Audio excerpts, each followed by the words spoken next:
Okay, then. Namo Buddhaya, and welcome everyone to Fundamentals of Buddha-Dhamma. This is week 5 and session 2. We will be continuing on from our lecture yesterday, and the main topic that we are covering is fundamental teaching of Buddha, out of which Bhante Buddha-Datta started with Eightfold Noble Path, and we have come up to the point where we covered 5 of them, and the remaining 3 that were part of the Samadhi will be covering today. And Bhante would continue on with his topic as to how to gradually develop the Shil Samadhi Panya. So I wanted to request Bhante to before we start the session today, to please give us Panchashil. And I just wanted to make yachana to Bhante. Okasavandami Bhante Dvaratayena Maya Kattam Sabba Aparadham Khamatu Me Bhante Dutiyam Piyokasa Vandami Bhante Dvaratayena Maya Kattam Sabba Aparadham Khamatu Me Bhante Tatiyam Piyokasa Vandami Bhante Dvaratayena Maya Kattam Sabba Aparadham Khamatu Me Bhante Okasa Aham Bhante Isaranena Saha Panchasilang Dhammang Yachami Anugraha Katva Silang Detha Me Bhante Dutiyam Piyokasa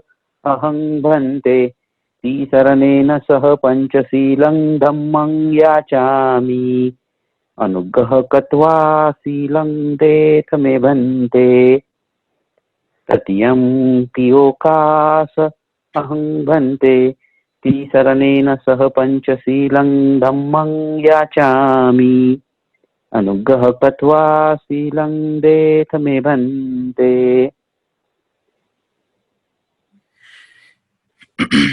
Yamahang vadamintang vadetha. Ham Bhante. Namo tassa bhagavato arahato samma sambuddhassa. Namo tassa bhagavato arahato samma sambuddhassa. Namo tassa bhagavato arahato samma sambuddhassa. Namo tassa bhagavato arahato samma sambuddhassa. Buddhang saranang gacchami. Buddhang saranang gacchami. Dhammang saranang gacchami. Dhammang saranang gacchami. Sanghang saranang gacchami. Sanghang saranang gacchami.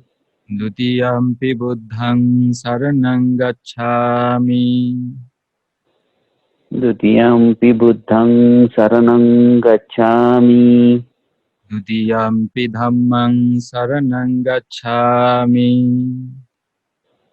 Dutiyampi dhammang saranang gacchami. Dutiyampi sanghang saranang gacchami. Dutiyampi sanghang saranang gacchami. Tatiyampi buddhang saranang gacchami.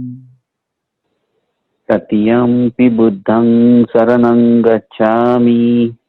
Tatiyampi dhammang saranang gacchami. Tatiyampi dhammang saranang gacchami. Tatiyampi sanghang saranang gacchami. Tatiyampi sanghang saranang gacchami. Tisarana-gamanang paripunnang. Am Bhante. Panatipata veramani sikkhapadang samadhiyami. पानातिपाता वेरमणि सिक्खापदं समादियामि Adinadana veramani sikkhapadang samadhiyami. अदिन्नदाना वेरमणि सिक्खापदं समादियामि Kamesu michchāchāra veramani sikkhapadang samadhiyami. कामेषु मिच्छाचारा वेरमणि सिक्खापदं समादियामि Musavada veramani sikkhapadang samadhiyami.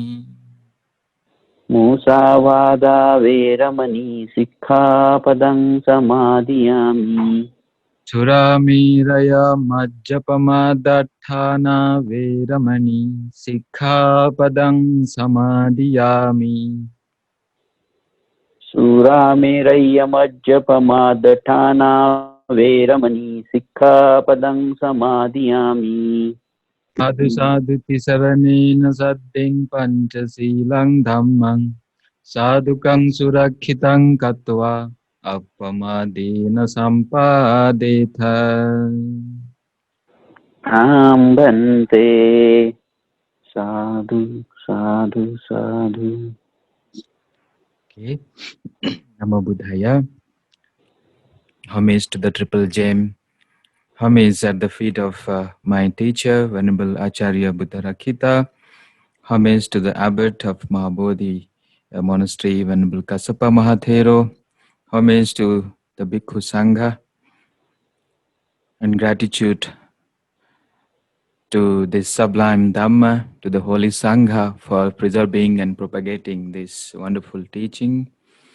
And dear Venerable monks who are attending this course, and meritorious Upasakas and Upasika, welcome to this week 5 second session. And just now we have begun the session with undertaking of precepts. And now we will together do Vandana, do recitation of Parita for about 5 minutes. So I request all of you, if you could able to follow with me, you can just chant the sutta, or if you don't know, then simply you can contemplate on the words of the Buddha, which I'm going to recite.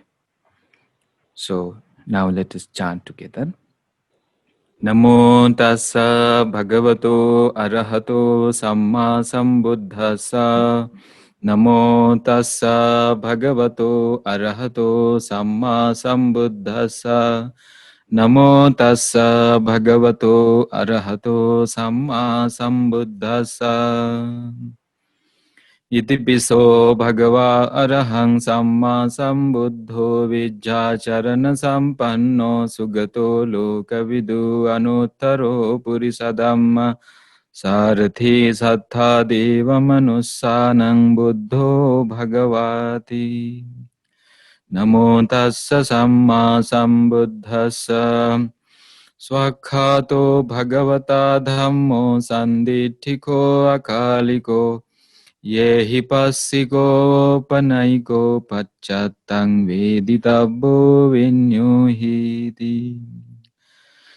Namo tassa niyanika sadhammasa supadipanno bhagavato savaka sangho ujupadipanno bhagavato savaka sangho nyayapadipanno bhagavato savaka sangho Samichi patipanno bhagavato savaka sangho yadidan chattari purisa yugani Attha purisa puggala esa bhagavato savaka sangho Ahuneyo pahuneyo dakhineyo anjali karaniyo Anuttarang punyang khetang lokasati Namo tassa atthavariya puggala mahasanghassa Evaṁ buddhaṁ sarantanang dhammang sanghang ca bhikkhavo Bhayaṁ vācchaṁ vitattāṁ vālo mahanso nahessati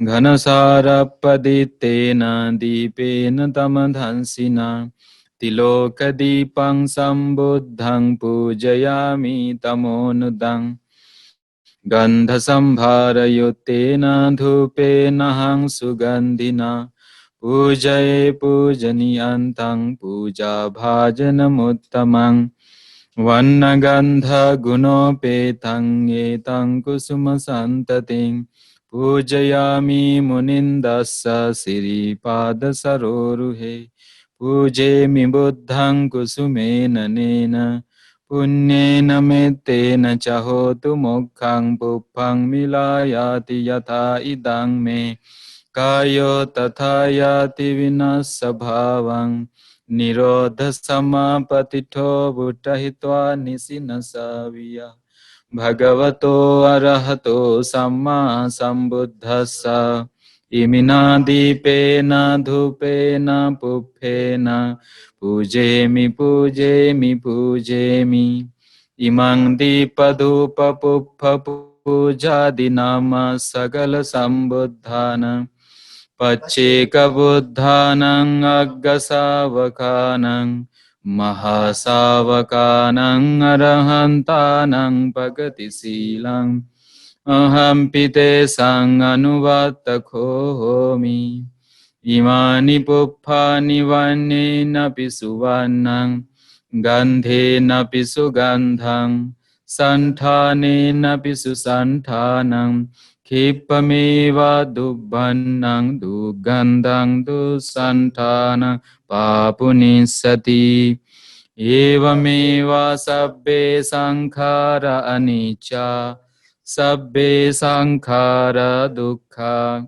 Sabbe dhamma anattati Imaya dhamma nu dhamma padipattiya buddhaṃ pujemi Imaya dhamma nu dhamma padipattiya dhammaṃ pujemi Imaya dhamma nu dhamma padipattiya sanghaṃ pujemi Vandami cetiyang sabbang sabbathane supatitthitang Saririka dhatu mahabodhiṃ buddha rupang sakalang sadam Vipattipadibhahaya sabba sampatti siddhiya sabba dukkhang vinasaya sabba bhayang vinasaya sabba rogang vinasaya bhavedīghāyukadayakang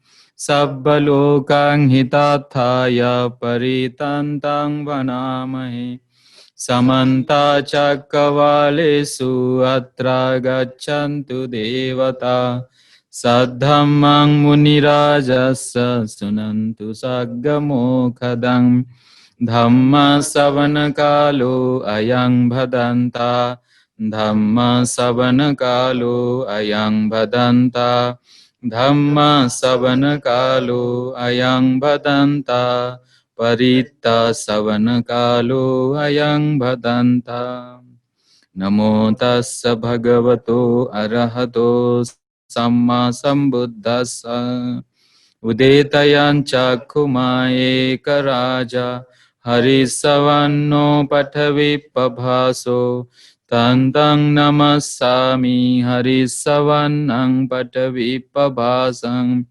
Tayajjagutta viharimudivasaṃ Ye brahmana vedago sabbadhammi Te me namo te chamang palayantu Namatu buddhanang namatu bodhiya Namo vimuttanang namo vimuttiya Evaṃ so paritang katva moro charati esanam Abhetayan chakkhuma ekaraja Harisavanno pathavipabhaso Tantang namassami harisavannang pathavipabhasang Tayajjagutta vihare muratting Ye brahmana vedago sabbadhamme Te me namo te chamang palayantu Namatu Buddhanang Namatu Bodhiya Namo Vimuttanang Namo Vimuttiya Evang so paritang katva moro vasamakappaiti Etena sacha vajjena sotite hotu sabbada Etena sacha vajjena sabba dukkha vinassatu Etena sacha vajjena sabba bhaya vinassatu Etena sacha vajjena sabba roga vinassatu Etena sacha vajjena hotu te jaya mangala Etena sacha vajjena patu te ratanatayam Sabbitiyo vivajjantu sabbarogo vinassatu Mate bhavatu antarayo sukhidikhayuko bhava Bhavatu sabba mangalang rakhantu sabba devata Sabba buddhanubhavena sada soti bhavantu te Bhavatu sabba mangalang rakhantu sabba devata Sabba dhammanubhavena sada soti bhavantu te Bhavatu sabba mangalang rakhantu sabba devata Sabba sanghanubhavena sada soti bhavantu te Abhivadana silesa nichang buddha pachayino Chattaro dhamma vaddanti ayuvanno sukhang vala Ayurarogya sampatti sagga sampatti mevacham Atho nibbana sampatti iminate samijjatu Sadhu, sadhu, sadhu.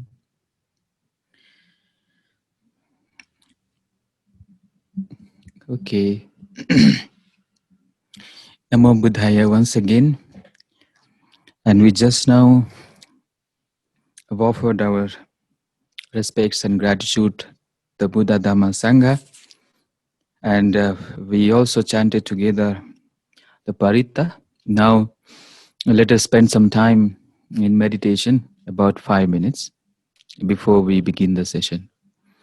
So I request all of you, wherever you are, just make yourself comfortable, sit down in a relaxed posture, keep your body upright, keep your back and neck straight, feel very relaxed, feel lighter and comfortable, feel joyful that you have got another opportunity today to listen the Dhamma, to practice the Dhamma. Feel very fortunate, feel very lucky, feel very blessed that today there is the opportunity to spend the meditation together.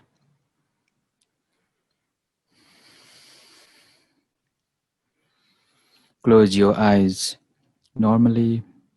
Keep your hands on your lap, one upon another. The right hand should be on the left. And fill up your heart with joy and happiness. Establish your mindfulness in the present moment. Forget about the past and future. Bringing all your attention into the present. Focus your attention at the nostril, below the nose, above your upper lip. Focusing your attention at the entrance of your nose.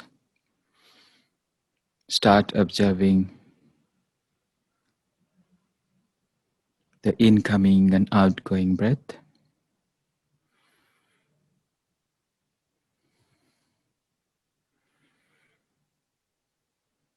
practice Anapanasati, the meditation on in-breath and out-breath.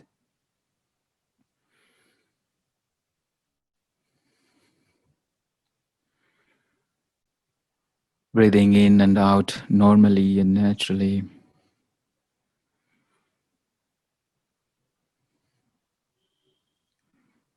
Just be aware of your breath. Be alert, be attentive, be mindful of your breath as it comes in and goes out. Know your breath as it is, whether the breath is long or short, whether the breath is gross or subtle,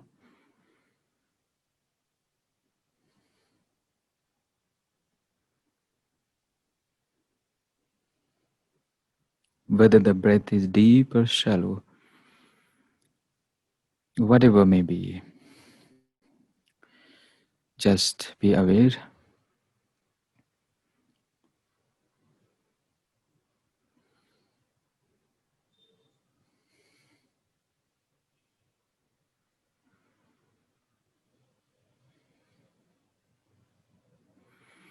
Live in the present moment.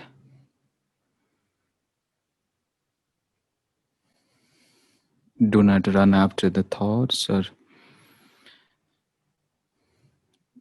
the mental imagination or emotions.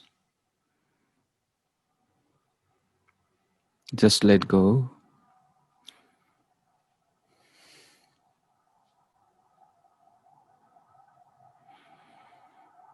Stay peacefully with the breath.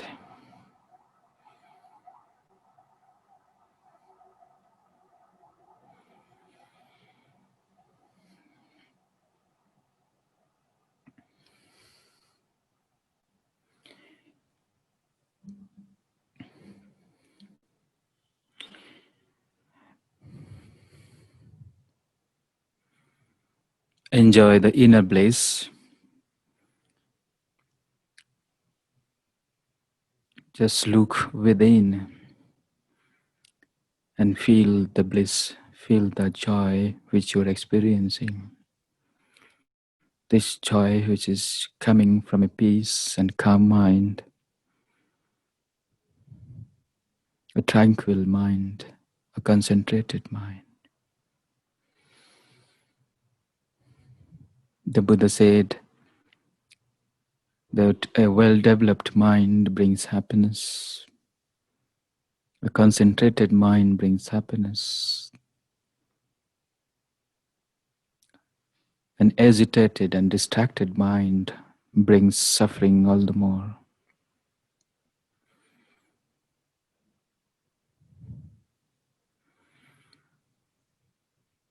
Stay peacefully with your breath.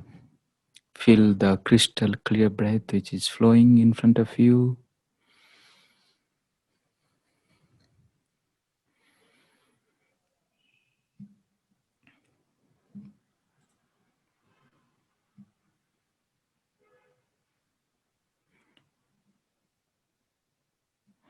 Okay, so with this calm and tranquil mind, a peaceful mind, I now request to you, please, with a relaxed mind, with a peaceful mind, you may slowly open your eyes. Slowly open your eyes and feel relaxed.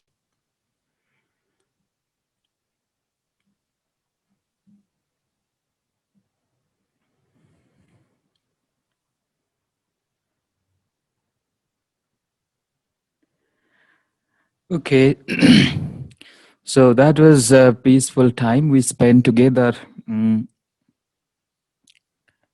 just giving an appointment with ourselves. Throughout our life, we give priorities and appointment to so many things, but actually we neglect our own practice, our own progress. So meditation is just an inner journey, looking inwards and making yourself calm and peaceful. That is exactly what we does. So now we will now start our lectures, our Dharma study series. And today we are in the fifth week, and this is the second Dhamma discourse.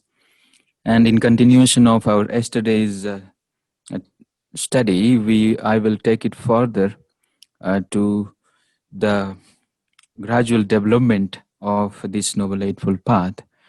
If you remember, yesterday we tried to analyze the path factors into three distinct divisions, and that is Sila, Samadhi, and Panya. And through the course of explanation, I have touched upon the two important divisions, that is Panya, the Panya Khanda, the group of wisdom or the development of wisdom. And in the next part, I have told you the practice of morality, the Sila Khanda, how we should train ourselves in Sila, and mm, thereby we develop it further and further in the path of Noble Eightfold Path. Right. So today, as usual, I will just going to share the screen. Right view and right intention we already discussed in detail, and if you just recollect it, right view is concerning with the four things, that is dukkha jnana, dukkha samudaya jnana, dukkha nirodha jnana, and dukkha nirodha gamini patipada. And then right intention, I have told you about nekkhamma sankappa, abhyapada sankappa, and avihimsa sankappa. If you see the, yes, so this is about right view. And then we have covered the nekkhamma sankappa, abhyapada sankappa, and avihimsa sankappa. And so the next is about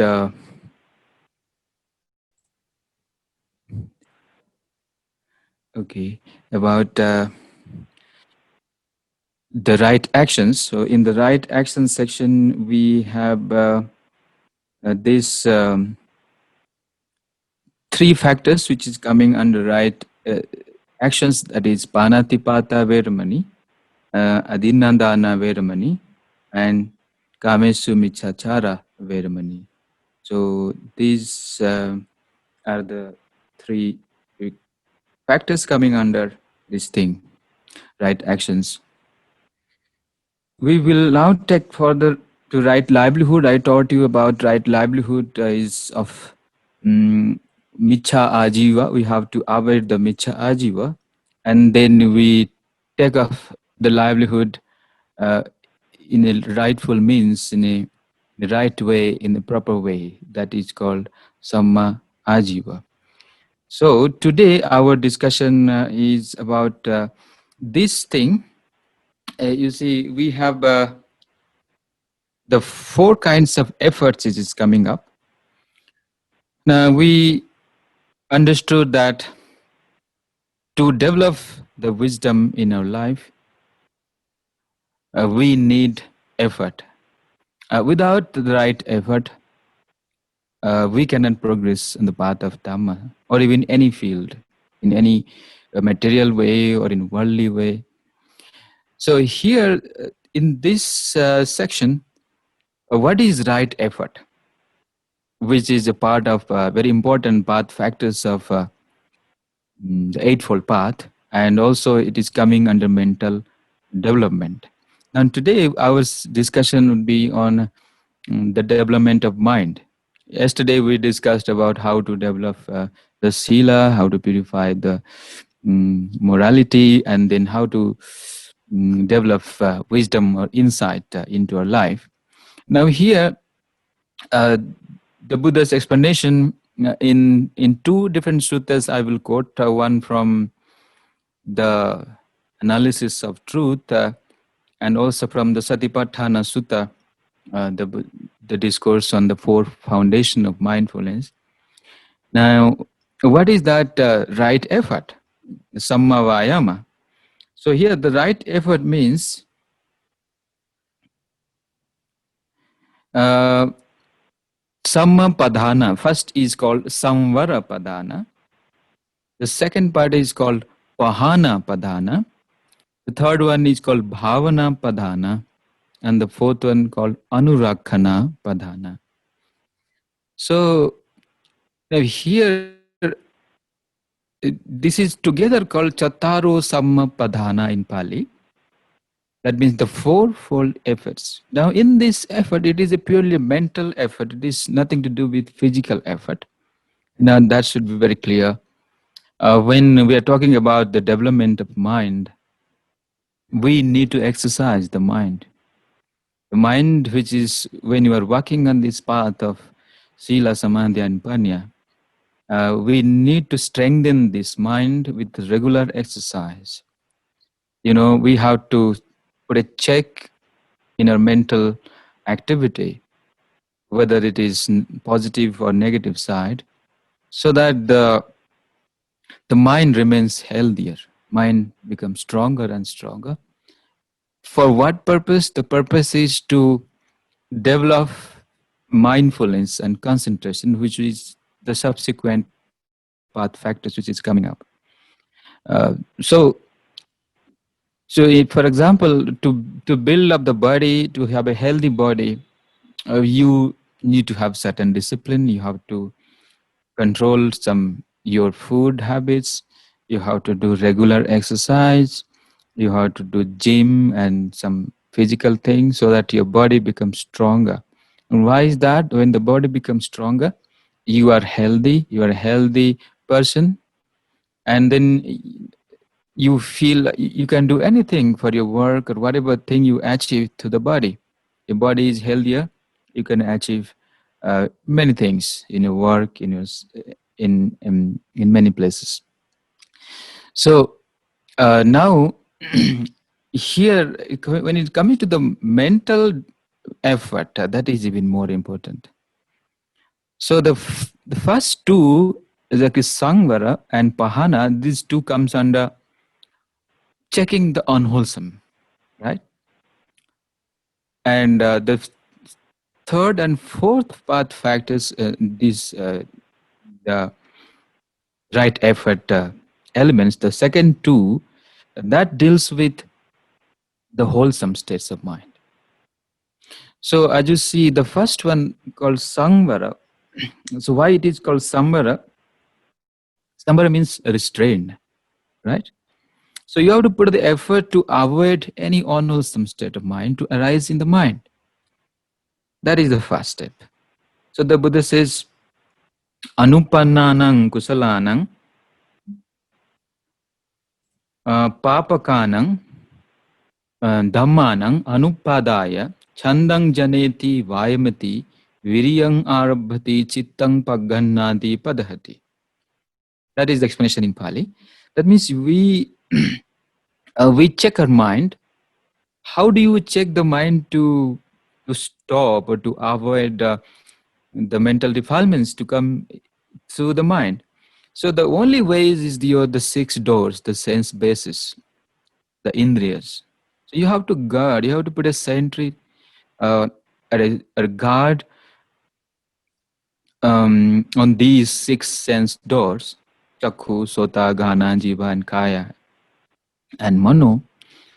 All these six sense organs, because through that sense organs, all these akusalas, all these unwholesome states, they get a chance to enter the mind. So you have to put a check through the indriya samvara. That is why it is called the samvara. Samvara here means restraining the defilements with respect to the indriyas, to our sense basis. So that means you don't give any chance of any kind of unwholesome states or defilements to make your mind polluted. And similarly, pahana, for example, here you close all the sense doors and you are the mindful things will come in the next factor. But here you also have to be very mindful. You have to be very alert and clearly you comprehending the things So thereby you are avoiding the defilements, and at the same time, for example, if already some unwholesome state have arisen in the mind, then what you have to do then? At that point of time, you actually remove that. You have to throw away, you have to abandon those defilements that already arises. For example, mm, now we don't know that due to our on we are not mindful, and due to not clearly knowing and clearly considering, many times, we so many unwholesome things that already arise in the mind, and that has become a sankhara, that the mental formations and time to time that comes up in the mind. So how you should let go that? You actually have to put for the effort. Whenever the time to time you don't allow the fresh things to come inside, but which is already existing, you have to abandon that by practicing the right kind of effort. Now, then these are two are unwholesome things, but that is not the end of it. So you have to take it further, like bhavana. And now here the bhavana comes in the development. Bhavana in Pali has a very special meaning, which is called the development. So you have to cultivate all the good things. Now here, all the good things here means the wholesome qualities, the wholesome spiritual qualities, the saddha, the faith, virya, effort, sati, mindfulness, samadhi, concentration, and wisdom. These are called the spiritual faculties. So you have to develop that spiritual faculty if you have not yet developed, because the path is very straight, and the path is to go beyond this worldly conditions. You have to penetrate into the reality. You have to develop these spiritual faculties, and these spiritual faculties further it grows and grows and becomes the factors of enlightenment. There are actually 37 factors of enlightenment, and the Buddha have taught us, have discoursed in Satipatthana Sutta and in suttas in many places, even in Samadhi and other places. So, among these 37 factors, the important factors of enlightenment considered to be the seven uh, bodhanga, the satta bodhangas, the seven factors of enlightenment. That is sati sambodhanga, sati, mindfulness, dhamma vichaya, the investigating the dhamma, sati dhamma vichaya, virya, piti, pasadhi. mm, Then we have the samadhi, and then we have the upekha. So the satta sambodhanga, pasadhi, and upekha, these seven factors of enlightenment is considered to be as very wholesome. They are the ennombling factors that we have to cultivate. And then about the anurakkhana, the factors which already all the wholesome qualities you developed, and if you don't have to protect it and preserve it, so in no time all these positive state of mind which you have cultivated, it will go away. It is similarly like when you, with your hard work, you earn money, and if you don't protect the wealth which you have earned, so that wealth will sooner or later you will lose that. So it is equally important that whatever we develop or cultivate, we have to protect that. So the protecting and preserving the wholesome state, that is called anurakkhana. Okay, so these are the four components coming under right efforts.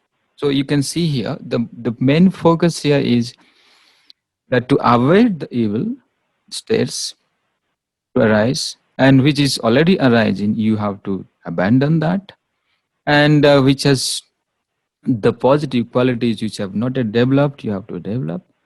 And then the fourth part is to protect it. Okay, now in the Pali, you can see these are the phrases.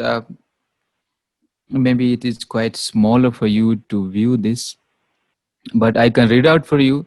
The first, as I told you, Anupannanang papakanang akusalanang dhammanang anupadaya chandang janeti vayamati viriyang arabhati chittang paggannati padahati.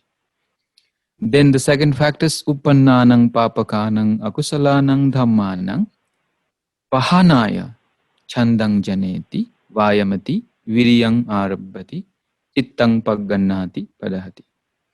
The third is anupananang kusalanang dhammanang upadaya chandang janeti vayamati viriyang arabhati chittang paggannati padahati. Similarly, the fourth upannanang kusalanang dhammanang titiya asammosaya bhiyo bhavaya vepullaya bhavanaya paripuriya chandang janeti vayamati viriyang arabhati chittang paggannati padahati. Ayang bucchata also samma vayamo. So now this is the right explanation about the right effort. Now we will, so under this right effort, as I told you, right effort is very important because in the 37 factors of enlightenment, the right effort has come 9 times. You see? So you can imagine that how important is right effort when we are discussing about the Eightfold Path, especially. So in the process, we take up the sati part. Now, the sati is translated as awareness or the mindfulness, right? So what is Sama Sati? The right mindfulness, you see. So the mindfulness, that means it's kind of bare attention. You are mindful of the present, right? You are not carried away by the emotions, by the imaginations, by any other mental factors. You just try to focus your mind at one particular object. That is the work of mindfulness. And in this particular explanation of sati, the sati have different roles to play. And sati, through the practice of mindfulness, actually, we can perfect the 4 foundation of mindfulness. Now, here as sati, as explained, right mindfulness, which is fourfold. That is why the Buddha explained in the Satipatthana Sutta, Kaya Nupassana, Vedana Nupassana, Chitta Nupassana, and Dhamma Nupassana. Now, these 4 foundations of mindfulness, that is mindful contemplation of the body, mindful contemplation of the feelings, and then mindful contemplation of the mind. And then Dhammanupassana, mindful contemplation of the phenomena. Right. So now in the suttas, I will quote it, that how we developed the mindfulness of kaya. We have the body, but most of the time we have a conceptualized understanding of what this body is, what is this body made of with, and what are the factors, the elements in the body. So in order to understand the realities of the physical phenomena, the first factor, that is Kayanupassana, it deals with the rupa actually. Through this mindfulness practice, you penetrate, you go deeper, not on the surface level, you go inside. And to try to analyze your body, starting from Anapanasati. Like today, in the beginning, we practice awareness of mindfulness. So through that mindfulness, we actually try to know the breath is a body, is a physical phenomena. And through the practice of that, we try to fulfill right mindfulness. We are in the right path. Right mindfulness also there. Then to get the right mindfulness, you should have the right effort. And then in the third stage, the right concentrations. So the concentration that which you're talking about, through the practice of mindfulness, you can uh, completely, you can practice this division, this concentration part. It it becomes inclusive of three factors: right mindfulness, right concentration, and also the right effort. So the Buddha says, "Kaya kaya nupassi viharati atapi sampajano satima vinaya loke abhijjhado manasam." Now, this is the definition of what is kaya nupassana. That means uh,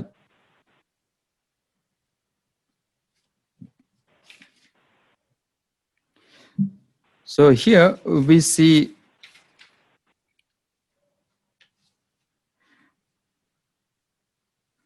the mindfulness of the body. It says,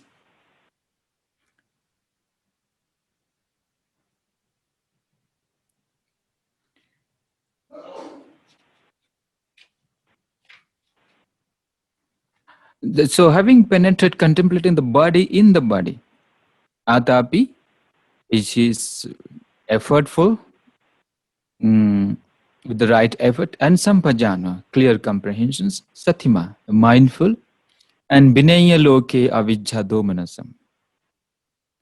At that point of time, when we are contemplating the body, we are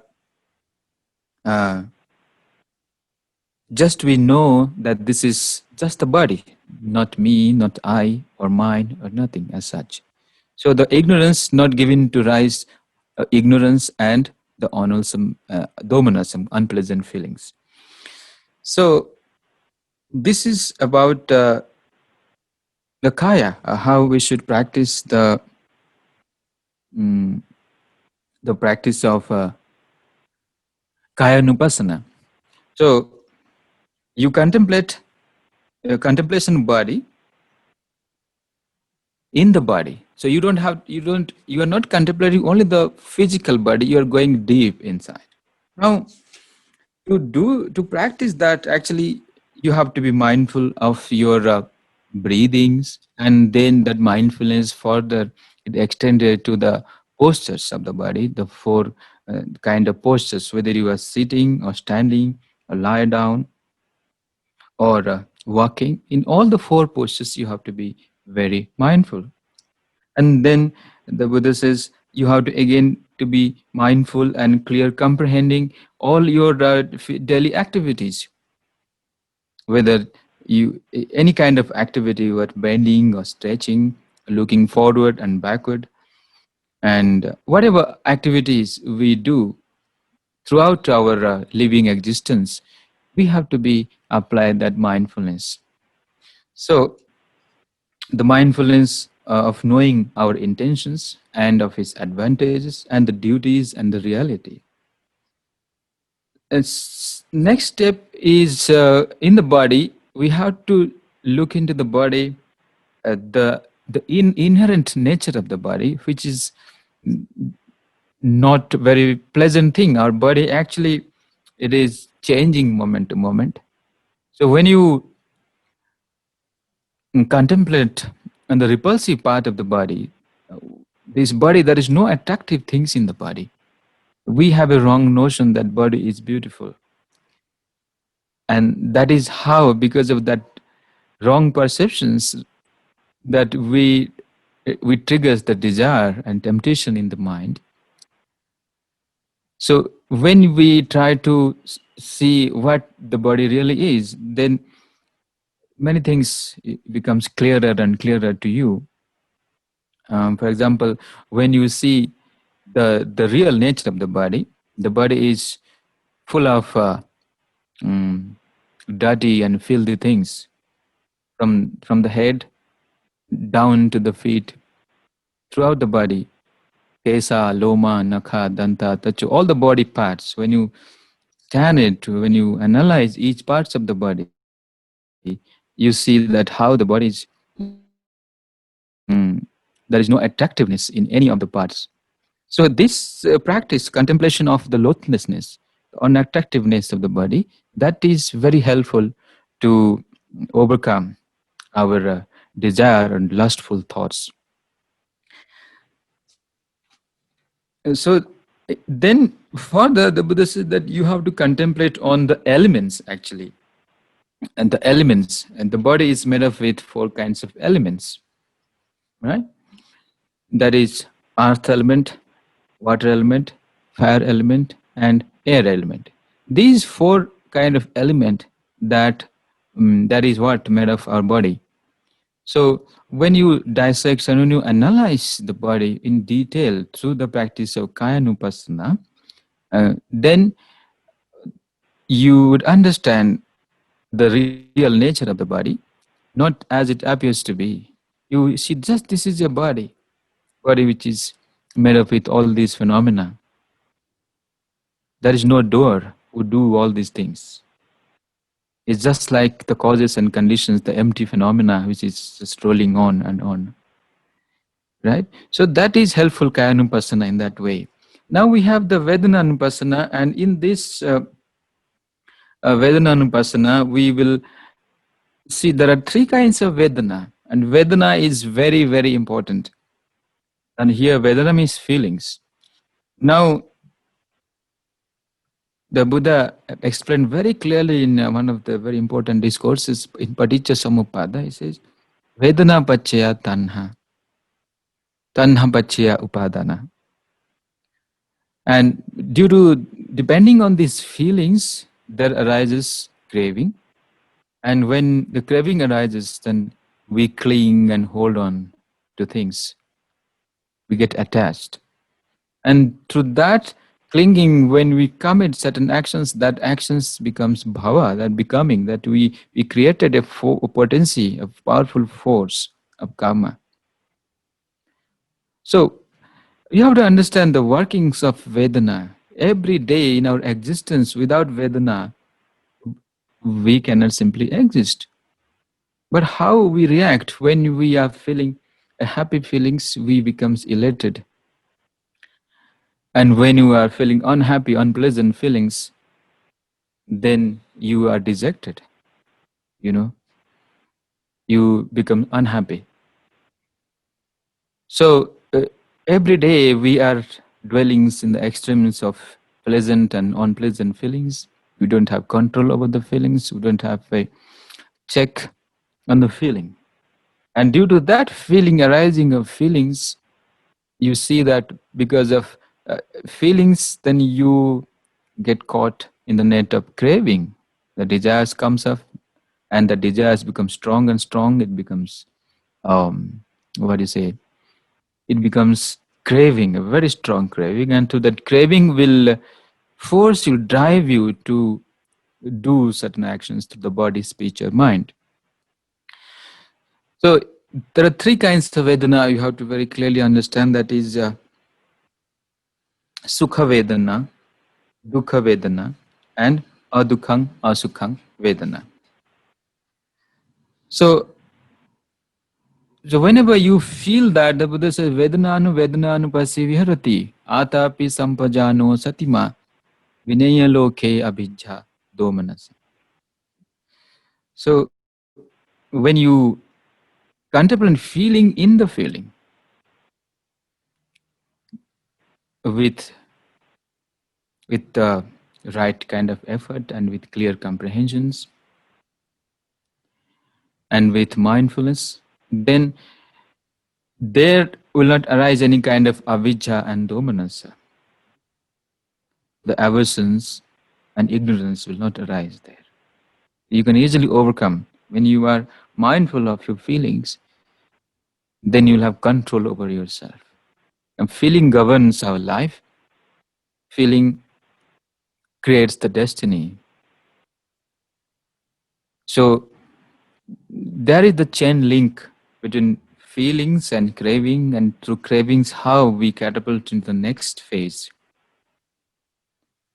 So here another important point is feeling arises because of the contact, because of the eye faculties, which when its eyes sees an object, and there arises the mind, the eye consciousness. And when these three, the aramana, the indriya, and the mana, that means the chitta, here is chakku, the consciousness of eye, chakku vijnana, when these three contract together, they come together, then there comes a touch, a contact. Because based on that contact, then the feelings arises. And there you have to be mindful. When there is a sukha vedana, you just observe it. You be aware of that this is a sukha vedana. And when it's a dukkha vedana, unpleasant feeling, disagreeable feeling, then you becomes aware this is an disagreeable feelings. And sometimes there is a neutral kind of feeling, adukham asukham vedana. Right? So this is how through the practice of Vedana Vipassana, you can develop mindfulness. Through your day-to-day existence, through your life. Next comes Chittanupassana. Chittanupassana is another very important sub-factors coming under right mindfulness. Now, Chitta, you know already Chitta and Chetasika, you already learned from Abhidhamma. The mind is made of with mental factors, the consciousness and mental states. But the workings of the Chitta is just to be, conscious about the things. But the Chitta made of with different, there are 52 kinds of Chetasikas, the mental factors. And those Chetasikas, they actually colors the mind. Depend on the Chetasikas, the certain kind of, whether it is wholesome or unwholesome, certain kind of consciousness that arises.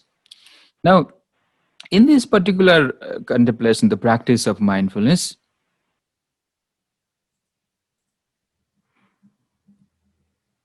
you have to mindful of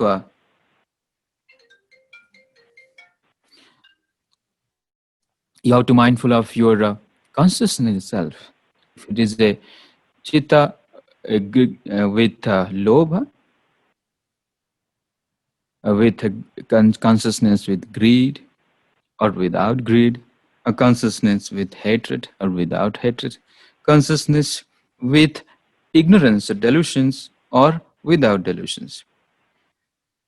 There are actually, in this Satipatthana Sutta, there are 16 different states of different types of chittas the Buddha explained. And that is, I will not deal with in detail, but here you have to understand that there are different types of chittas. So when you are practicing Chittanupassana,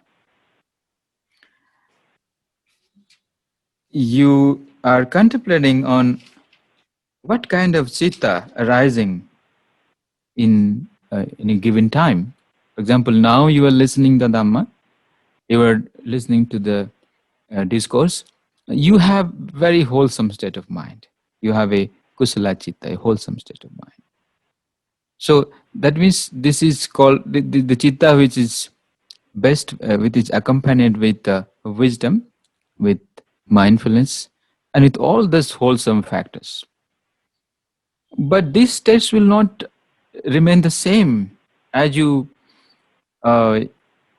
finish the class and you go to your homes and you are engaged in your duties. Then some other chittas may come up, sometimes wholesome or sometimes unwholesome, right?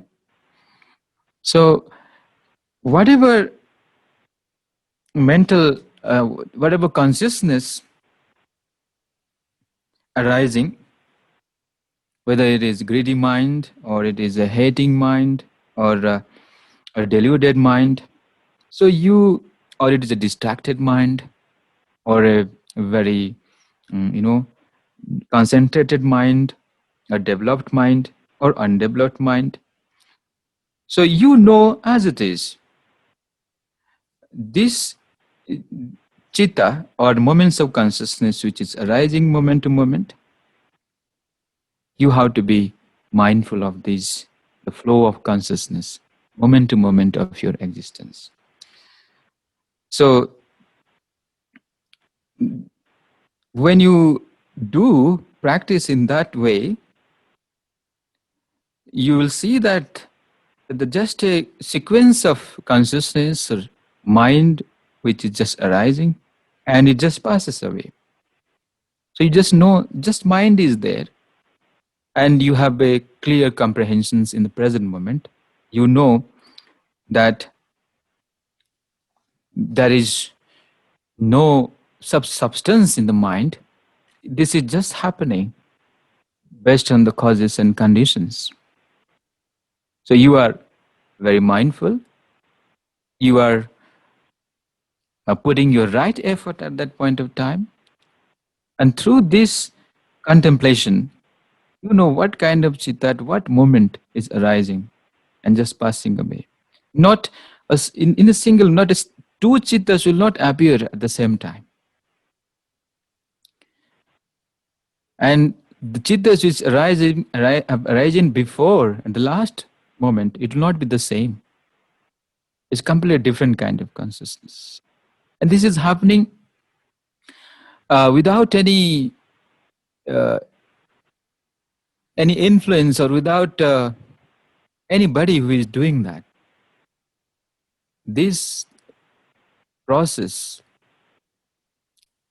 is happening based on the causes and condition between the nama and rupa. So in an impersonal way, these are happening. You have to be very mindful of that. And then there comes the Dhammanupassana, the contemplation of the mental objects. Now here Dhamma, as you know, it is a different... there are 7 kinds of these mental objects. Oh, it's not there.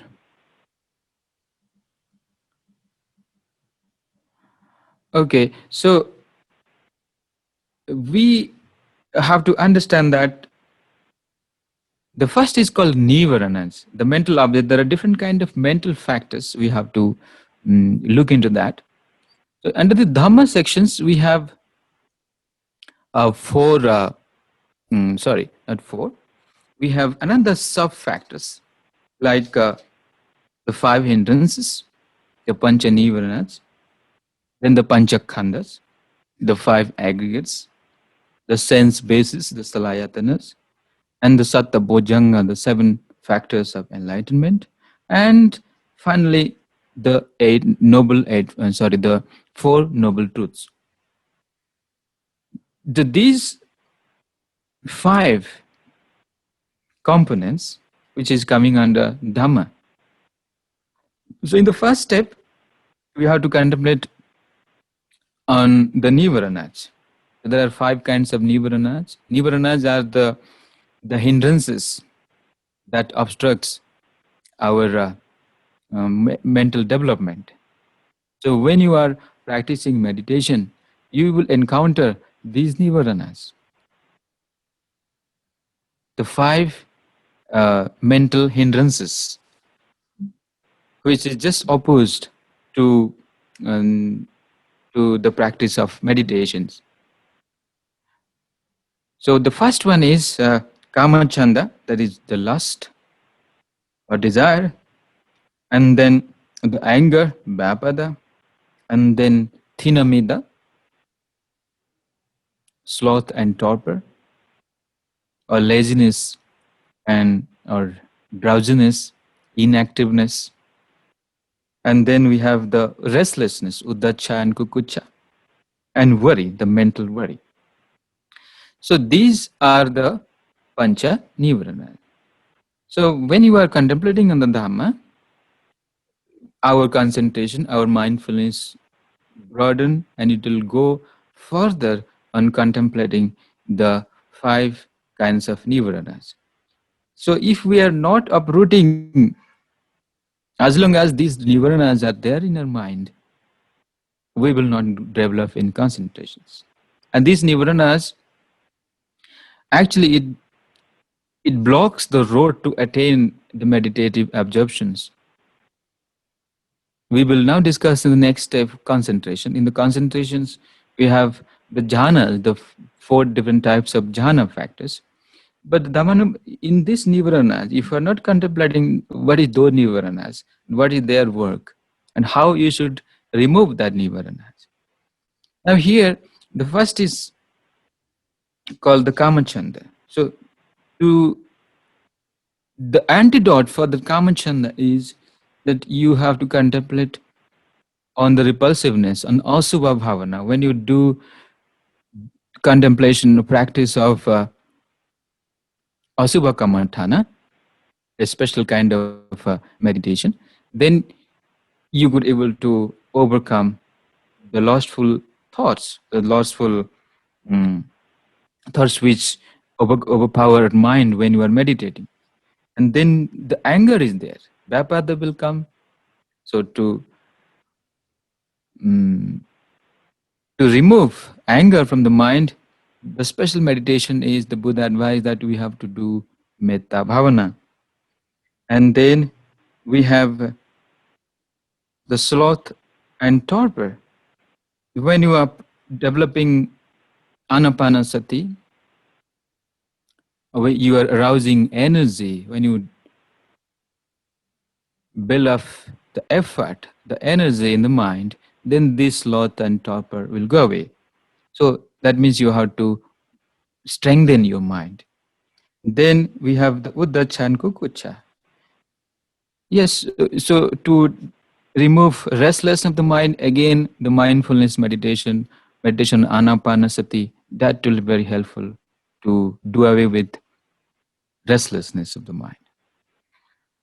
So for the worries, if you are recollecting on the virtues, recollecting on the qualities of the Buddha, Dhamma, Sangha, you are developing the faith, a confidence in the mind, so there will be no worry for you.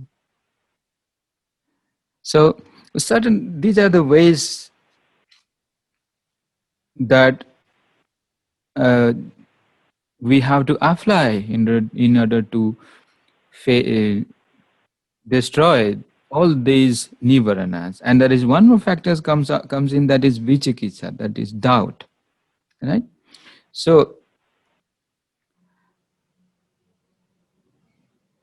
concerning with these 5 hindrances, we have to practice Dhammanupassana, and then we understand the panchakhandas. There are 5 kind of khanda aggregates, the aggregates of rupa, the aggregates of feelings, aggregate of perceptions, aggregate of mental formations, and then the aggregate of consciousness. Now, when you analyze the whole being, if you say, what does a man is constitute of? What is made of a man?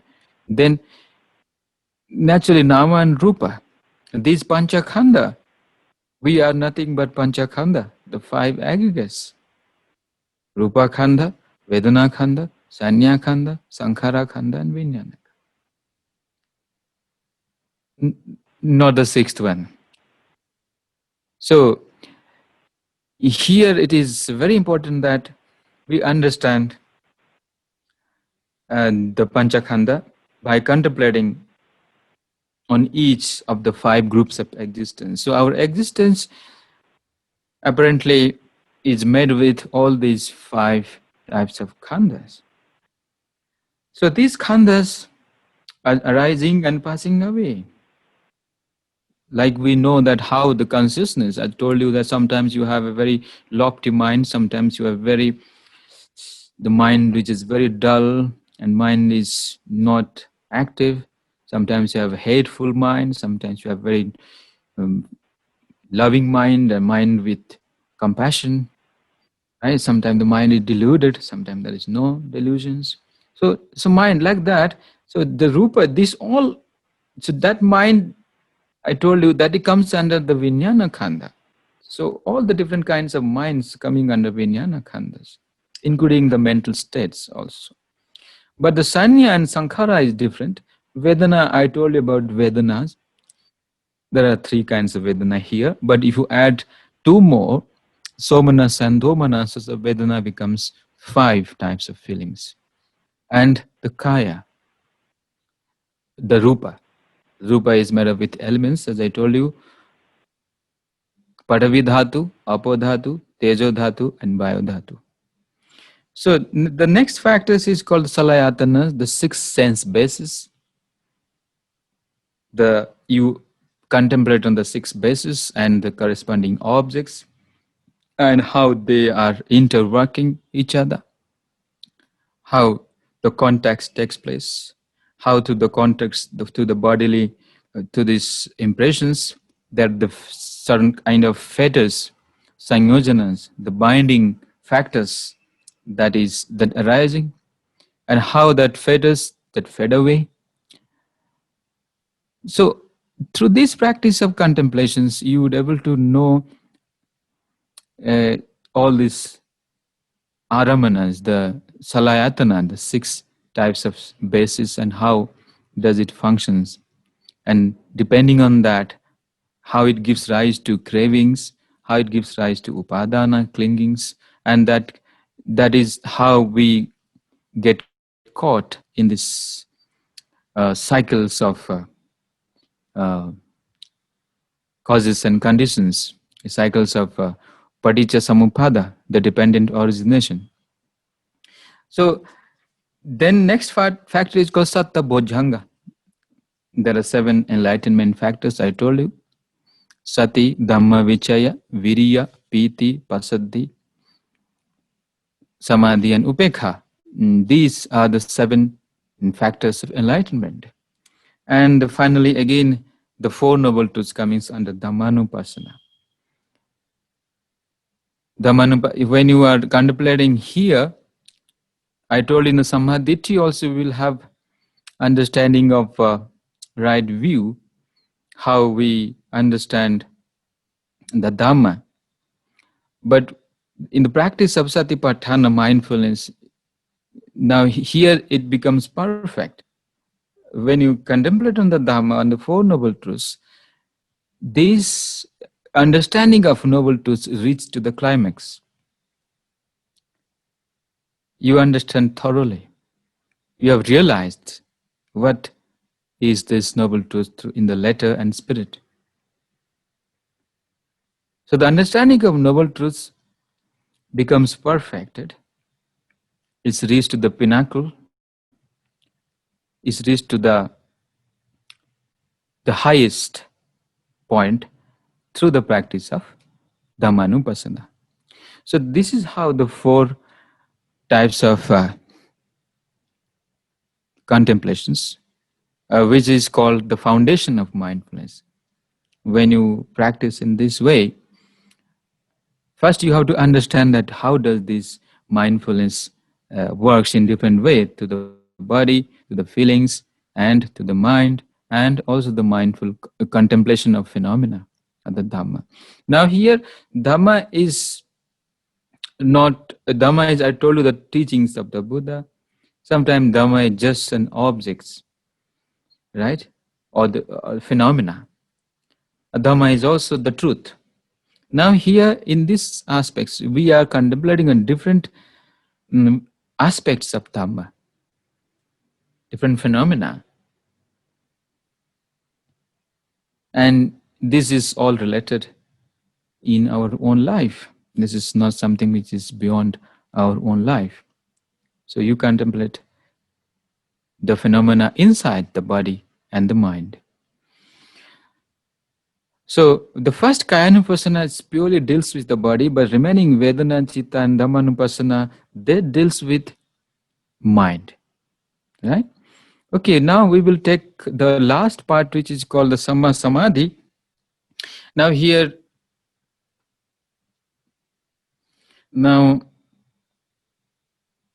Sama Samadhi is the right type of concentrations.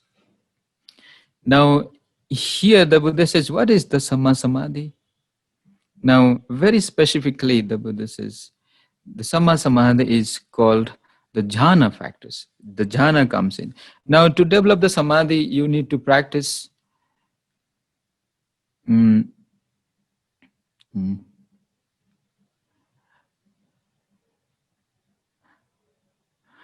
you have to practice meditation on Anapana. The breathing meditation will surely help you to reach all these 4 stages. There are different meditation subjects, about 40 of them, and you choose based on your temperament.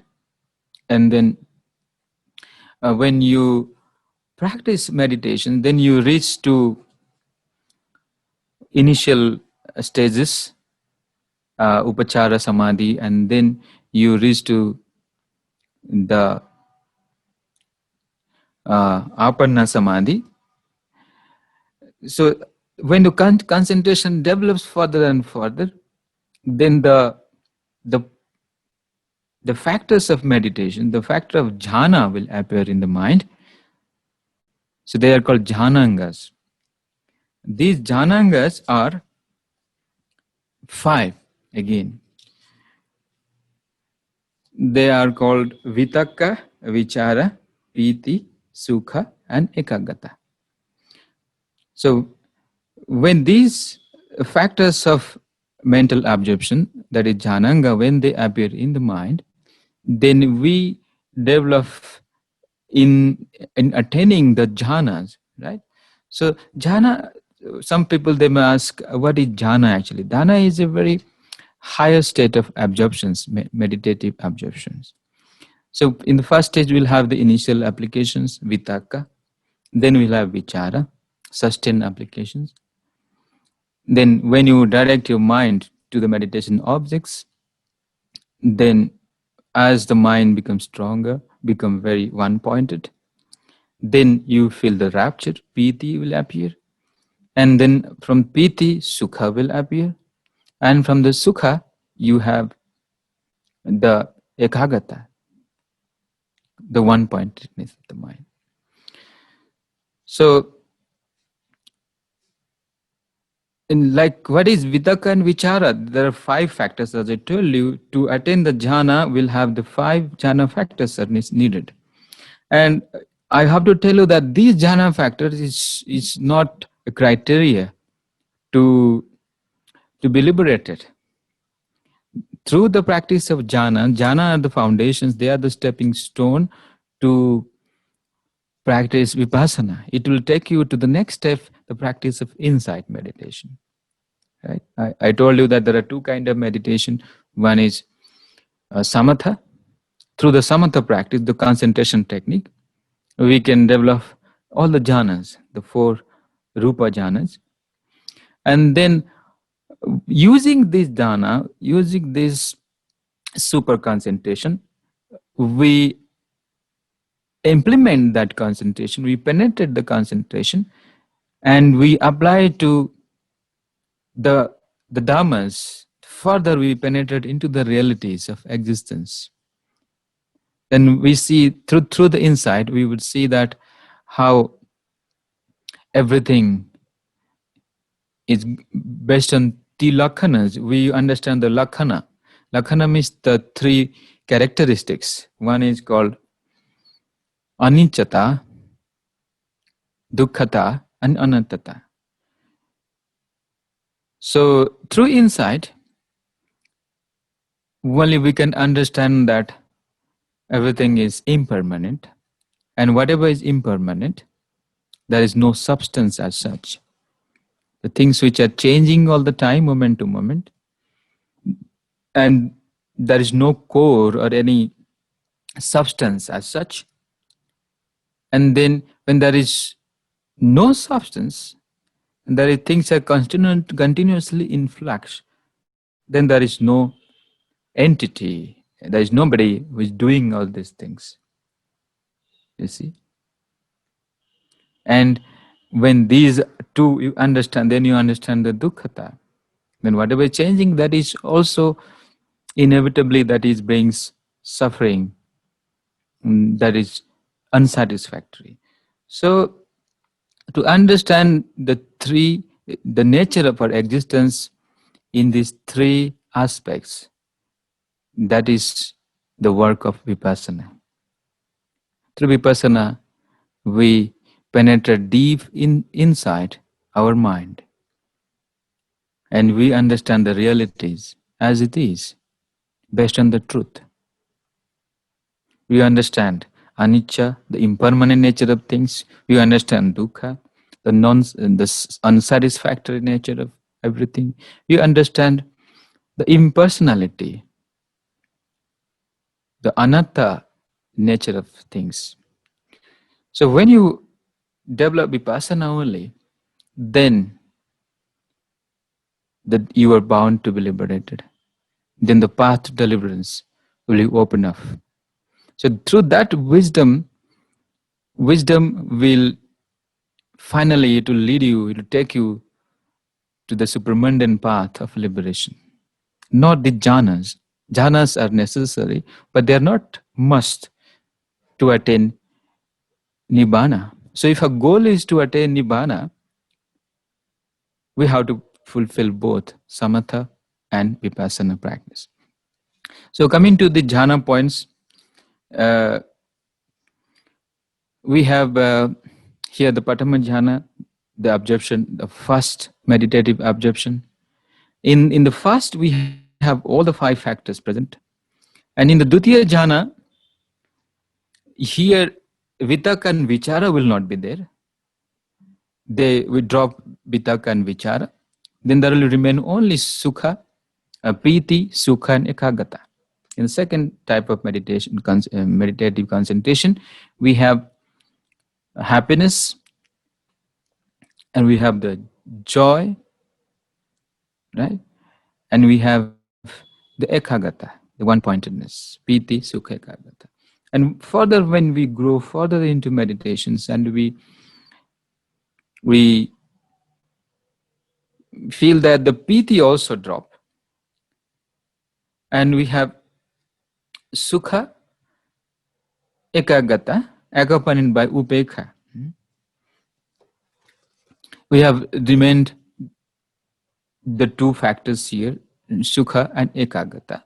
And in the 4th jhana, we have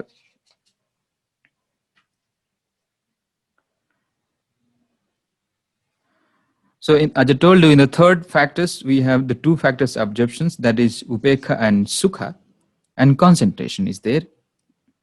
But when we further develop, only 2 factors remained, that is upekha and concentration. Right? So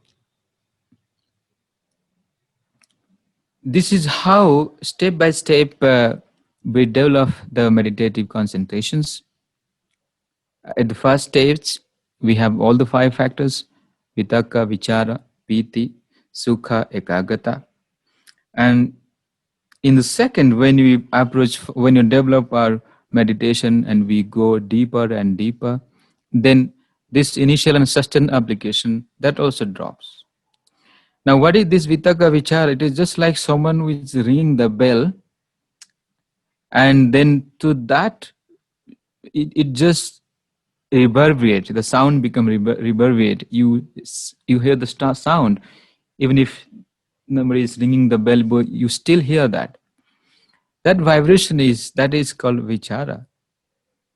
It's something like a bee which is going around the flowers.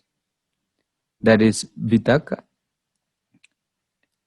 That means you are again and again you focus your mind on the object of meditations, and then slowly your mind gets settled down on the meditation objects, and there is no more discursive thinking. There is no more kind of thoughts. You will have less thoughts. Then once you are immersed in your meditation, then comes priti, then comes the joy. The joy, you will feel a blissful feeling, and then sukha will appear. Now, what is the difference between Priti and Sukha? It is explained in the commentary that when a person who is very thirsty, and if he finds a pond, he's walking on the mirrors in a desert, and he just sees water in that desert. And having seen that, he feels so happy, so joyful that, whoa, I can go there and quench my thirst. But he hasn't reached that place unless and until he reaches there and drinks the water and just rest under a shady tree.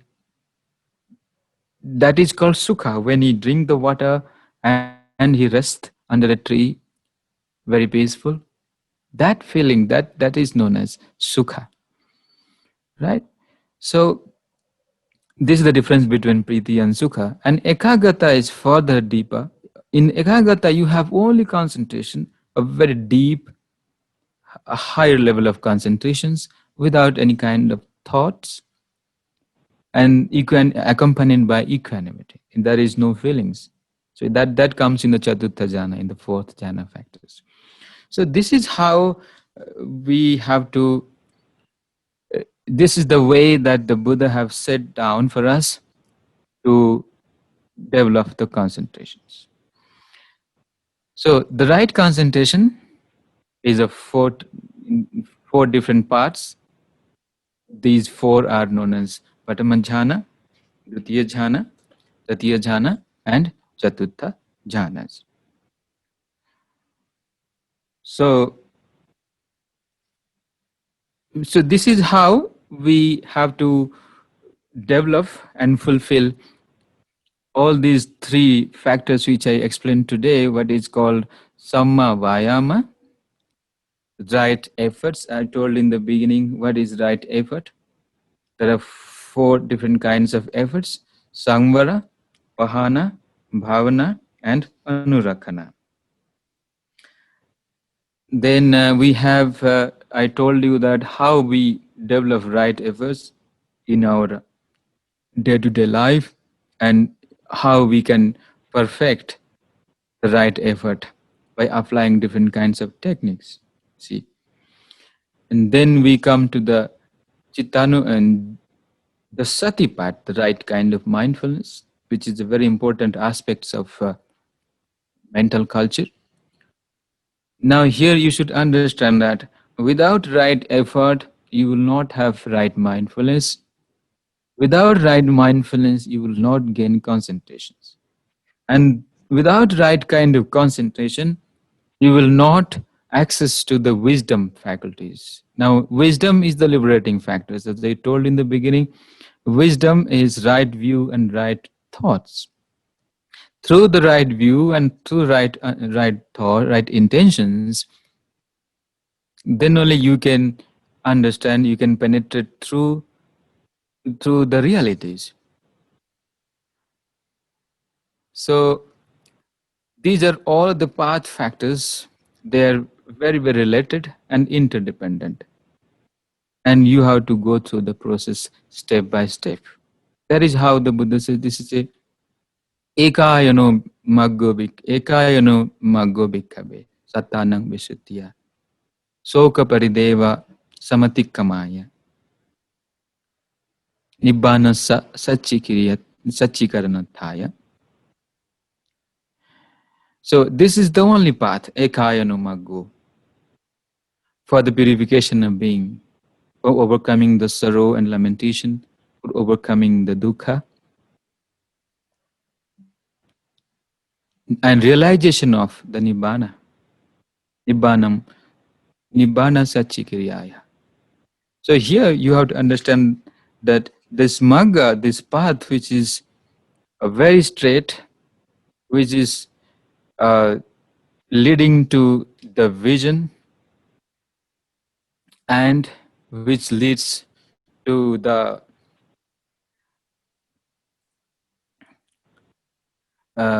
this magga, which is leading to the purification of beings, which is gives rise to the concentrations and wisdom, and to the final liberations. That is why yesterday I told you that among all the path, The path of Eightfold Path is the supreme. And the Buddha have shown us the path out of compassion, out of infinite universal love, metta for us. So it is up to us now to walk on the path. There is a path, but nobody is walking on that path. And when no one walks on the path, then how can you fulfill, how can you get liberated? So today's discourse, I will conclude here with the note. I will sum up that the Sila, Samadhi and Panya, this is the path, the ending of all dukkha. This is the straight path. This is the path to liberation. This is the path to purification. This is the path which, like in the Dhammacakka Sutta, Bhagavan says, Ayameva Arya Thangiko Maggo. This is right, Samma Ditti, Samma Sankappo, that is wisdom. Samma Vacha, Samma Kamanto, Samma Ajivo, Samma Vayama, Samma Sati, and Samma Samadhi. So, Chakhu Karani, Jnana Karani, Upasamaya Avinyaya, Sambuddhaya, Nibbanaya, Sambhati. This is the path which will help us, which the Buddha have discovered under the Bodhi tree. And through this, the vision arose in him. The light of wisdom arose within him. The direct knowledge arose within him. And he found out the path to the ultimate liberations, the supreme enlightenment. So, dear Dhamma friends, this is the way we have to understand the novel. First of all, you have to learn it, you have to understand it, and then we try to practice it so that we realize for ourselves in our life. So with this, I conclude. May you all be well and happy. May you all able to understand this noble truth of Magga, the path leading to the cessation of all suffering. May you all be able to apply it in your daily life in order to get the result and you experience it in your life, what the Buddha have taught. So with this, I conclude. Sadhu, sadhu, sadhu.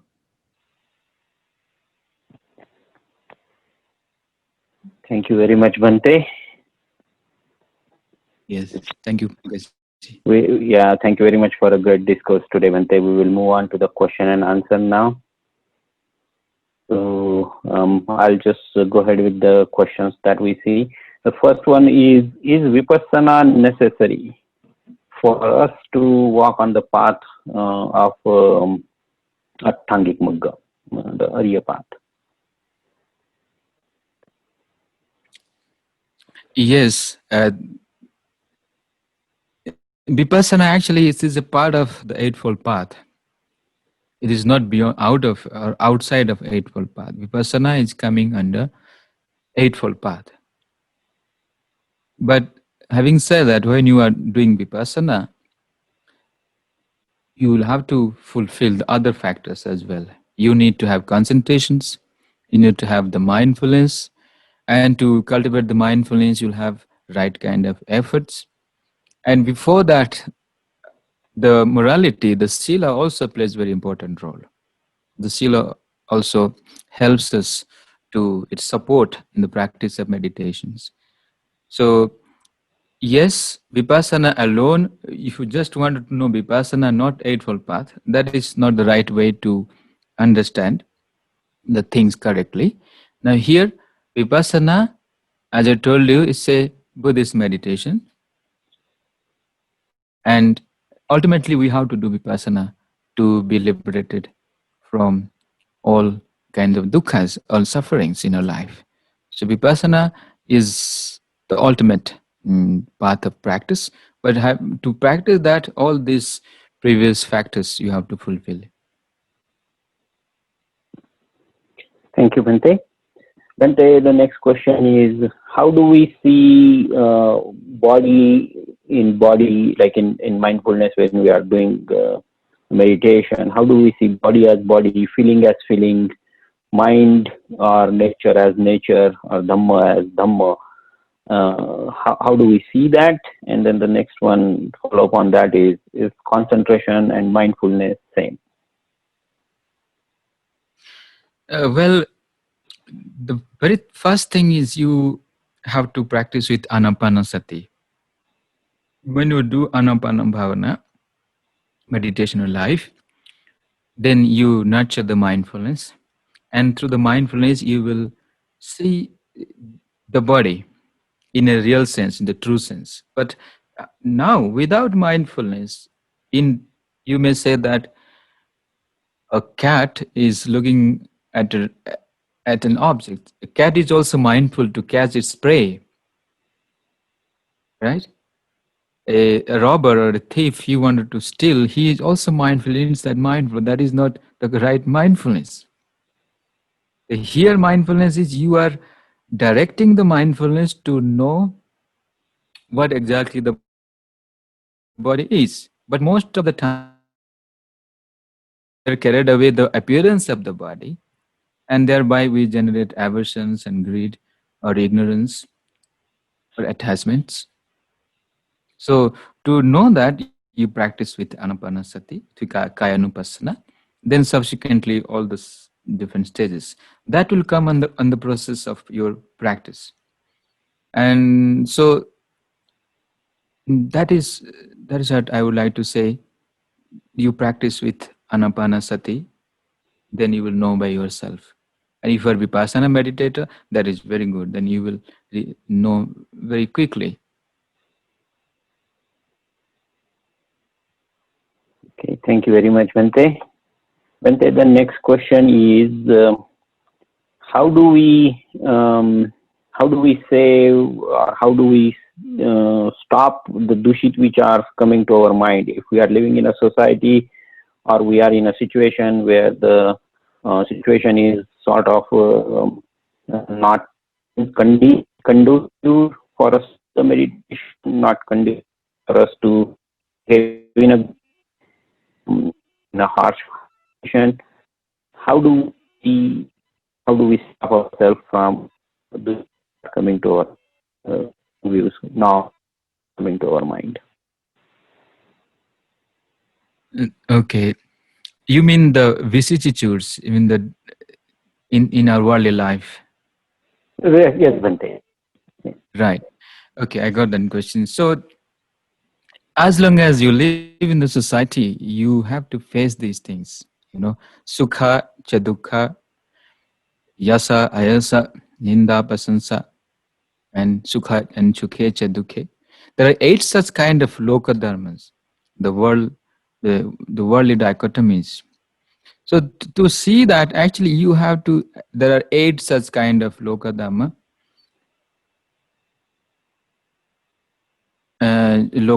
So to understand that, you have to develop the Eightfold Factors, as I told you, the Eightfold Path, the Magangas. These are just counter to all these Vali Loka Dhammas. And to understand the the 8 Loka Dhammas, you actually develop it in your life. You have to make your mind very strong. If you make your mind positive all the time, then you will not be affected by all these differences. So you will have a equanimous, a balanced state of mind. So that for that, please meditate. And when you have a samatha and equanimous, then that equanimity, it will be reflected in your daily lives.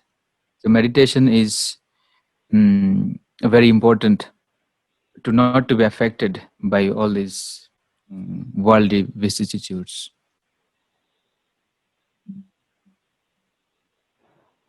Thank you, Bhante. But the question is sort of out of today, but good to kind of take it up here. What is the relationship between the Old Noble and me? Please repeat, Pankaji. Eightfold Path? Eightfold Path and 10. 10 paramis. 10 paramis. Yes. Acha. So, well, 10 paramis we have to fulfill to become an perfect one, to become an enlightened person. Paramitas are must. We have to fulfill the paramitas in our life. And you know already the 10 paramitas. So when you are practicing Dharma, actually, these paramitas, you are automatically, you try to develop Dana, Sila, Nekhamma, and Virya, right efforts, metta, and stronger. You're simultaneously developing these things. It is not separated that you have to first develop or cultivate dasa paramis and then you practice Eightfold Path. It is not like that. When you practice the Eightfold Path, you are actually fulfilling the paramitas. So no need, don't wait to complete the paramitas. You may think, oh, I have to fulfill the paramis first, then I will follow this eightfold path. So that is not the right way. The thing is, start now practicing the Eightfold Path in your daily life, and then you will see all the 10 perfections that will come simultaneously. Okay. Bhante?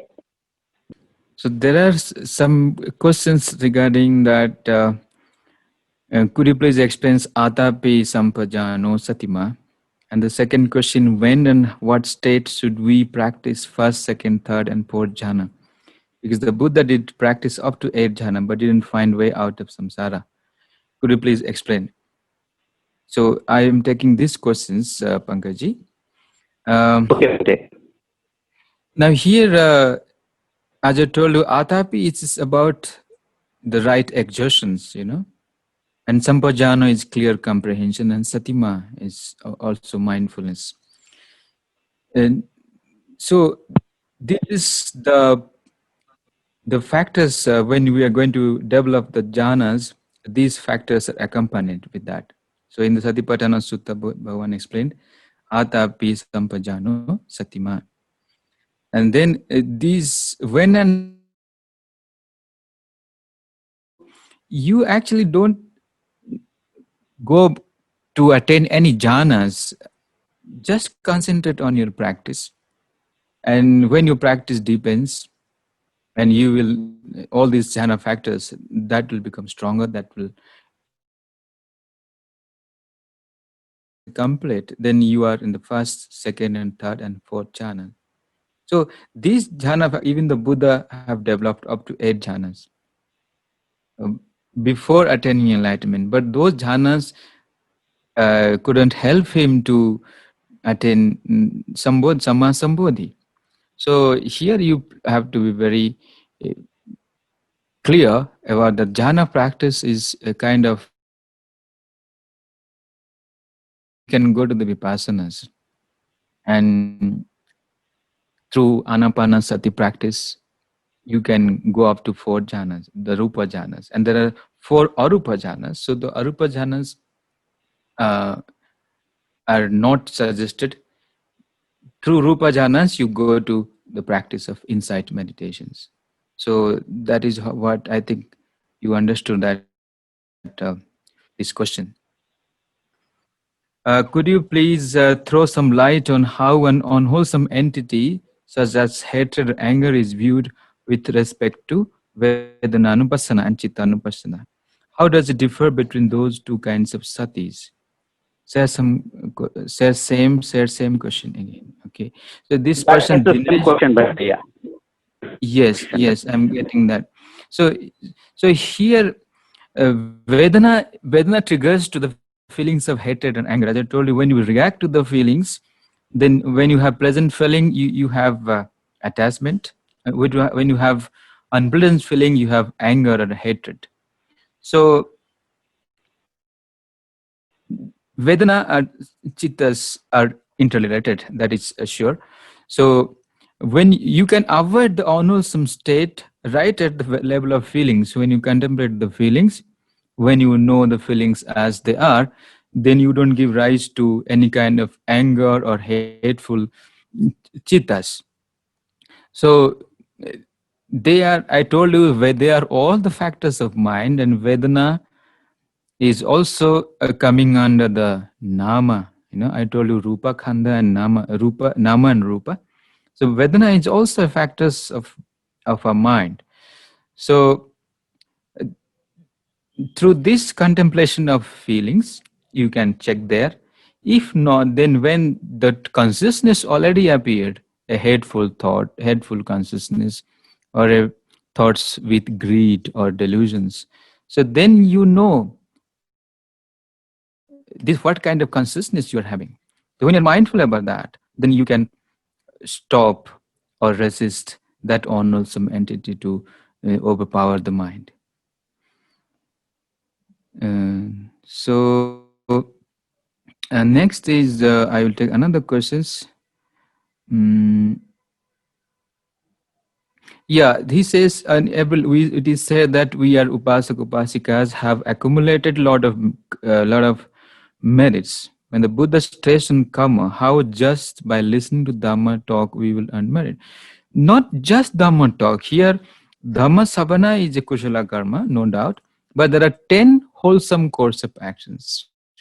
Dana, sila, bhavana, Bayavacha, Apachayana, right? Dhamma Savana, Dhamma Sakacha, and Ditti Ujjukata, right? Ditti Ujjuk, straightening our views. There are 10 kind of wholesome course of actions. Dhamma Savana is one of them. I will take some other questions. Am I audible, Bhante? Yes, Pankaj, now your voice is clear. Much better. Okay, thank you Much very much. better, right? Sorry Please about that read one. out the questions. Yes. Right, yeah. So one question is related that we missed early on. Um, in every lecture, it is said that we Upasak and Upasika have accumulated lot of merits. When Buddha stressed on Kamma, how just by listening to Dhamma talk we will earn merits?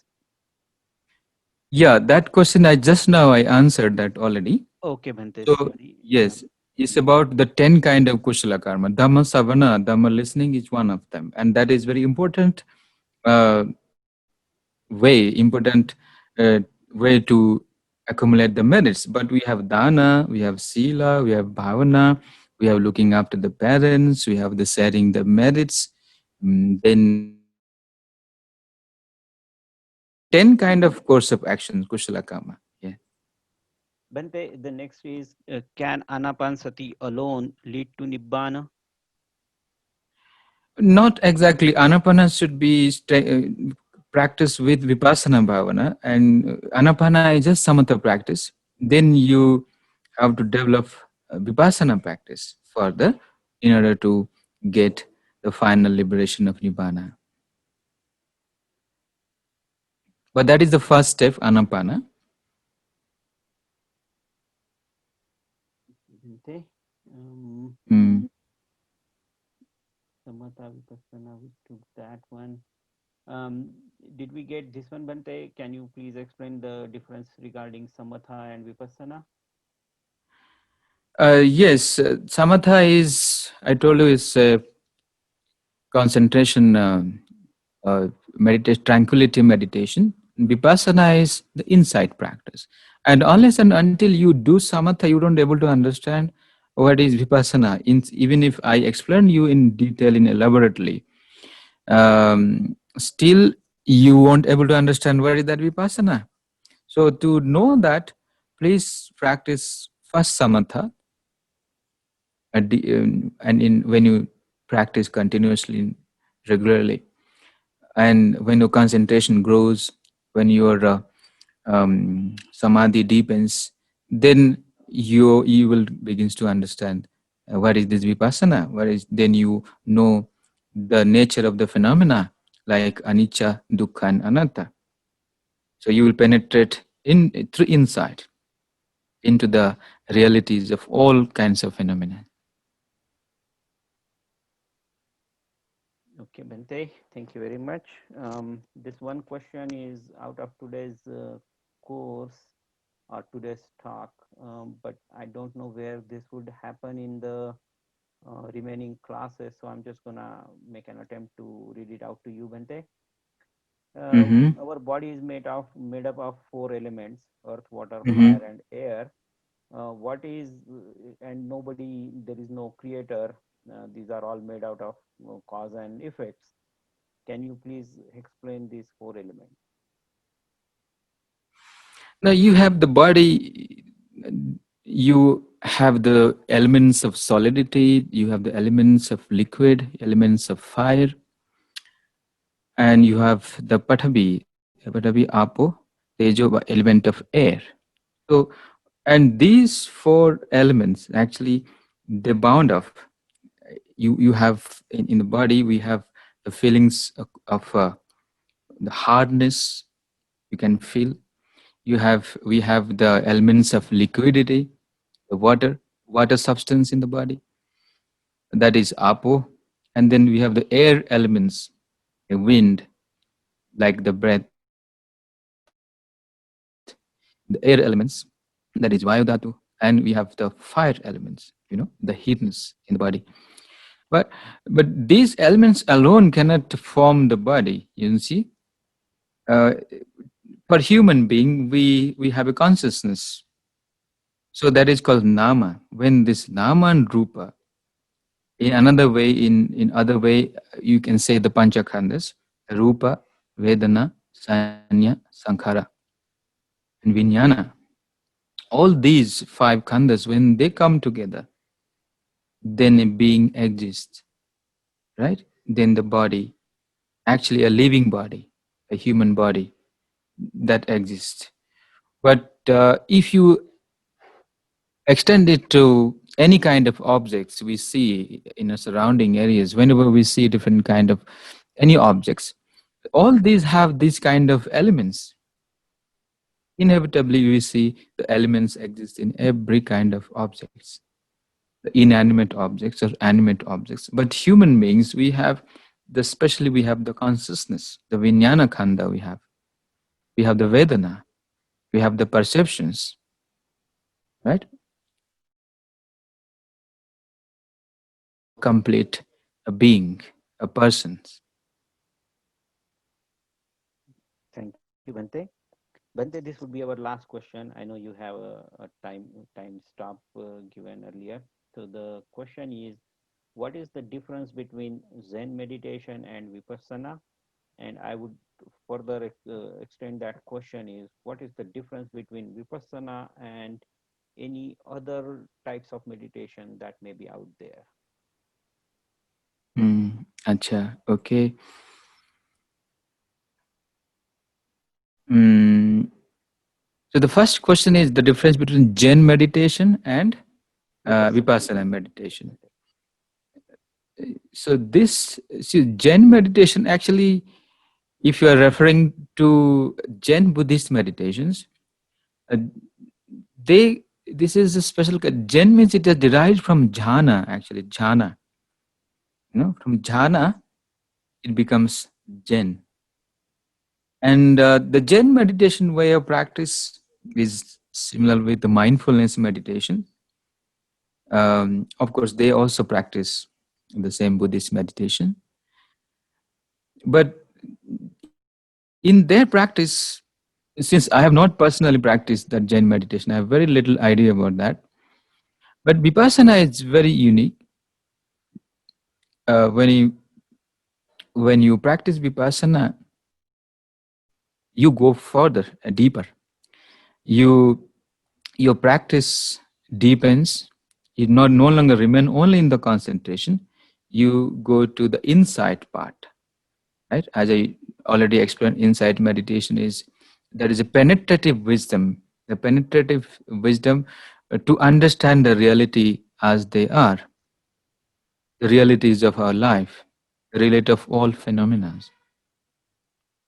And you, through Vipassana, it will be a living experience. You understand moment to moment that what is our life. You know the feelings, you know the mental objects, the phenomena. You know very clearly the different types of consciousness, right? So Vipassana is the unique practice in Theravada traditions in Buddhism. But in Zen way of practice, I have no idea that whether they are doing Vipassana or not. But I have met some Zen teachers, but they normally practice mindfulness meditation. And the second part is about Vipassana. What is that question, Pankaji? Bhante, any difference between Vipassana and any other type of meditation out there? Yeah, right. I got it. So mm here, with any other meditation, there are techniques which is relaxation techniques, or there are techniques which is um, just a kind of which gives you tranquility, a tranquility kind of meditation. But Vipassana is unique in the sense that it will just liberate the mind. It will uproot our inner tendency, the inner defilements. All those techniques of the relaxation technique or tranquility meditation, you will have a peace of mind, tranquility for a certain period of time. But through Vipassana, you will go deep inside the mind and you will root out all the mental defilements like greed, hatred, and delusions from its root. So, to, to take us to the final goal, it's a liberating technique which gives the freedom from all kind of bondages, the freedom from all suffering. That is unique about Vipassana practice. Okay, thank you very much, Bhante. So we will stop our QA session here today. Like I have said earlier, we will pass on all the questions to Bhante, and we will get answers to all of them in a QA session later in the. Yeah, yeah. And today we were a little bit there was some problem with our screen and sometimes some sound issues. So we are sorry for the inconvenience. And these since this session is very deep and in 1 week and 2 sessions, I will not able to cover everything here. This is just an outline of Eightfold Path. Just an outline. If you want to study further, you should refer the suttas like Satipatthana Sutta, Anapana Sati Sutta, right? And that is how you know deeply about Eightfold Path. And Eightfold Path in practice itself is a big subject. I would not able to cover it in one class. So maybe those who are interested, you please refer to the suttas and study deeply. And if you have good meditation teachers, you can just seek his guidance and practice under a teacher. That is very helpful. Okay. And if you are doing Vipassana, that is very well and good. Just keep doing your practice.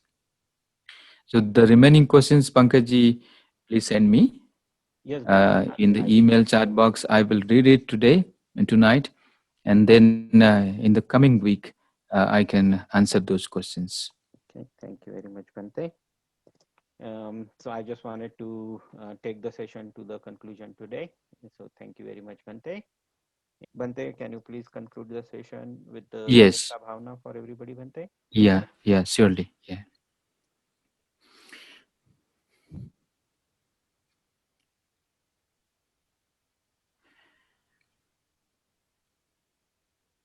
Sukhi bhaveyang ni dukho ahang ni chang ahang viyam hita chame sukhi hontu Majjatha Chathaverino Imam Hingama Ketam Hi Sata Hontu Sukhi Sada Tato Paranchara Jesu Chakavali Sujantuno Bhavatu Sabbamangalang Rakhantu Sabbadevata Sabbabuddhanubhavena Sada Soti Bhavantu Te Bhavatu Sabbamangalang Rakhantu Sabbadevata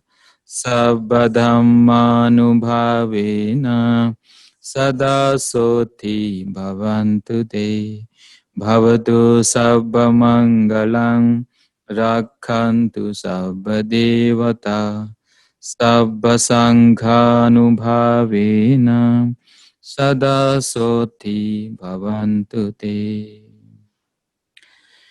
May you all be well and happy.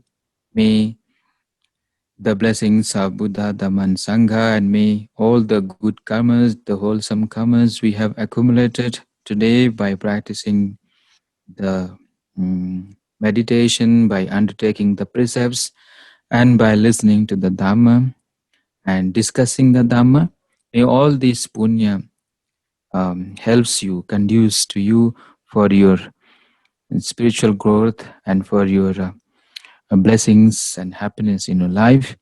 May you all enjoy good health and happiness and peace of mind. May the blessings of Triple Gem Buddha Dhamma Sangha and the blessings of our teacher Bhadabhante and all the holy Bhikkhu Sangha be with you. May you grow in blessings and Dhamma path. May your life always surrounded with wisdom and well-being. So with this, we conclude with the thoughts of metta to all of you. May you all be happy. Sadhu, sadhu, sadhu. Namo Buddhaya, yes.